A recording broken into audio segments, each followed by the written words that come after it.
ତେବେ ଲଘୁଚାପ ଘନୀଭୂତ ହୋଇ ଗଭୀର ଅବପାତରେ ପରିଣତ ହୋଇଛି ଆଉ 2 ଦିନ ମଧ୍ୟରେ ଆହୁରି ଘନୀଭୂତ ହେବାର ସମ୍ଭାବନା ରହିଛି ବୋଲି ପାଣିପାଗ ବିଭାଗ କହିଛି। ତେବେ ଆସନ୍ତା 24 ଘଣ୍ଟା ମଧ୍ୟରେ ଅର୍ଥାତ୍ ଜୁଲାଇ ମାସ 4 ତାରିଖ ଶନିବାର ରାଜ୍ୟରେ ଭୀଷଣ ବର୍ଷା ହେବା ନେଇ ପାଣିପାଗ ବିଭାଗ ପୂର୍ବାନୁମାନ କରିଛି।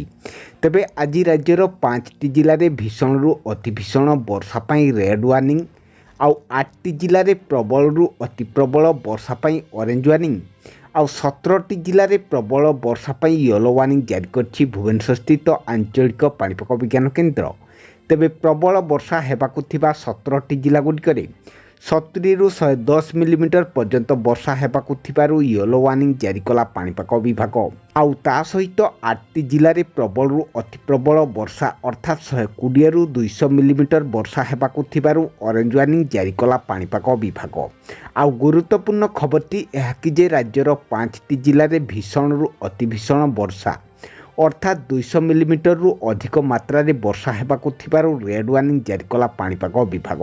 ତେବେ ଆସନ୍ତୁ ନଜର ପକାଇବା ପାଣିପାଗ ବିଭାଗ ପକ୍ଷରୁ କ'ଣ ରହିଛି ସୂଚନା ଆଉ ଆସନ୍ତା 24 ଘଣ୍ଟା ମଧ୍ୟରେ ରାଜ୍ୟର କେଉଁ ସବୁ ଜିଲ୍ଲାଗୁଡ଼ିକୁ ୟେଲୋ ୱାର୍ଣ୍ଣିଂ ଆଉ କେଉଁ ସବୁ ଜିଲ୍ଲାଗୁଡ଼ିକୁ ଅରେଞ୍ଜ ୱାର୍ଣ୍ଣିଂ ଆଉ କେଉଁ ସବୁ ଜିଲ୍ଲାଗୁଡ଼ିକୁ ରେଡ୍ ୱାର୍ଣ୍ଣିଂ ଜାରି କରିଛି ପାଣିପାଗ ବିଭାଗ। ଆଉ ଲଘୁଚାପର ପ୍ରଭାବରେ କେତେ ଦିନ ପର୍ଯ୍ୟନ୍ତ ରାଜ୍ୟରେ ପ୍ରବଳ ବର୍ଷା ଲାଗି ରହିବ ସେସବୁର ସମ୍ପୂର୍ଣ୍ଣ ଖବରଟି ଜାଣିବା ପାଇଁ ଭିଡ଼ିଓଟିକୁ ଶେଷ ପର୍ଯ୍ୟନ୍ତ ନିଶ୍ଚିତ ଦେଖନ୍ତୁ। ଆଉ ଯଦି ତା ପୂର୍ବରୁ ଆମ ଓଜିଏନ୍ ଓଡ଼ିଆ ଚ୍ୟାନେଲଟିକୁ ଏପର୍ଯ୍ୟନ୍ତ ସବସ୍କ୍ରାଇବ୍ କରିନଥିଲେ ଏବେ ହିଁ ସବସ୍କ୍ରାଇବ୍ କରିଦିଅନ୍ତୁ ଆଉ ପାଖରେ ଥିବା ବେଲ୍ ଆଇକନ୍ଟିକୁ ଦବାଇ ଦିଅନ୍ତୁ।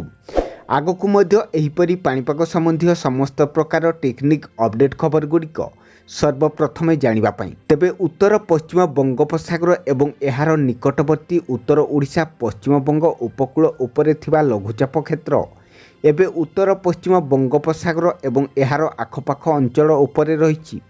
ଏହା ସହିତ ଜଡ଼ିତ ଘୂର୍ଣ୍ଣିବଳୟ ସମୁଦ୍ର ପତନଠାରୁ 7.6 କିଲୋମିଟର ପର୍ଯ୍ୟନ୍ତ ବ୍ୟାପି ରହିଛି ଏବଂ ଦକ୍ଷିଣ ପଶ୍ଚିମ ଦିଗକୁ ଉଚ୍ଚତା ସହିତ ଢଳି ରହିଛି ଆଉ ଆଗାମୀ 2 ଦିନ ମଧ୍ୟରେ ଅଧିକ ଘନୀଭୂତ ହେବାର ସମ୍ଭାବନା ରହିଛି ବୋଲି ପାଣିପାଗ ବିଭାଗ ପୂର୍ବାନୁମାନ କରିଛି।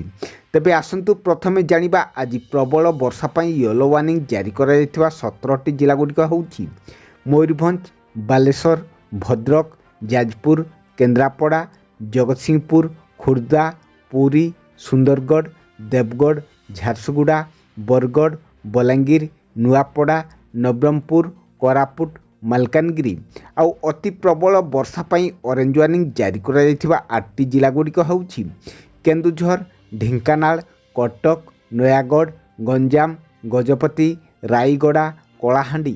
ଆଉ ଆଜି ଭୀଷଣରୁ ଅତି ଭୀଷଣ ବର୍ଷା ପାଇଁ 5ଟି ଜିଲ୍ଲାଗୁଡ଼ିକୁ ରେଡ୍ ୱାର୍ଣ୍ଣିଂ ଜାରି କରାଯାଇଥିବା ଜିଲ୍ଲାଗୁଡ଼ିକ ହେଉଛି ସମ୍ବଲପୁର, ସୋନପୁର, କନ୍ଧମାଳ, ବୌଦ୍ଧ ଏବଂ ଅନୁଗୁଳ।